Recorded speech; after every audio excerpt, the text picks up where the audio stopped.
In 2011, Bidandi Ssali contested dismally in the presidential election.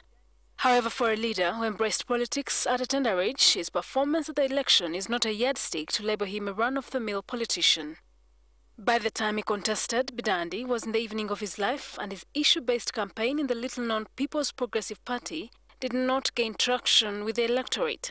He has since retired from active politics on medical grounds. Good enough. The doctors have done wonders. I feel well, feel much better now. However, for a man who joined politics at the advent of independence and was amongst those who midwifed the Kabaka Yeka UPC alliance, those who have closely worked with him believe he's a canny political operator. He was close to former Premier Chintu Musoke and Chirunda Chivajinja, who he had formed an unbreakable bond while they were in university in India, and the trio started the Sapoba bookshop press. A jack of all trades and yet a near perfectionist, Bidandi also blended politics with football.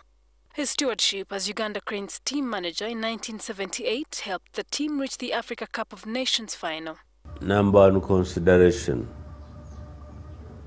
was honor. It was very big honor to be a member of the national team, for example. That alone. Leave alone that when you went to Ghana, when you went to Kenya, you would get some allowances. Those were secondary.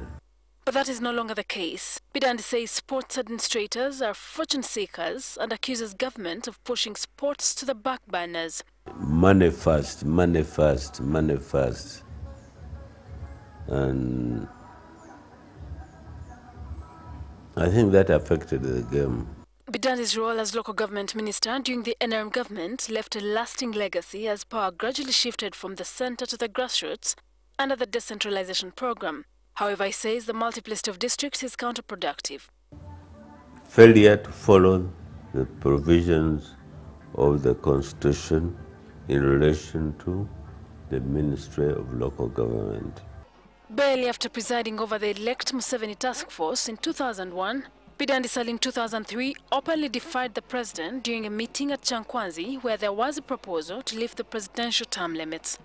He, alongside ministers Eria Kategaya, Miriam Matembe and Sarah Chinji, were later sacked for their flack against the proposal. But I still hold that as important.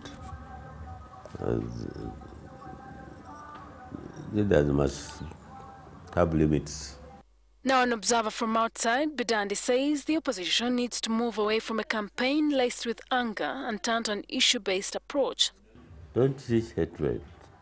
Don't teach killings. It's terrible. He also says today's politics is too monetized. People will continue to take decisions, political decisions, on an individual basis or in groups based on money and not based on consideration of what's right and what's wrong. So when was the last time he met the president or had a conversation with him? I hear he's there, and possibly he hears I am there. Otherwise, I haven't met him for a long time. Bidandi also takes pride in the fact that he left politics without tainting his hands. I don't have a dent to do with the corruption, you know, public disgrace sort of activities using my office. I'm very proud of that. Shouldn't watch today, NTV.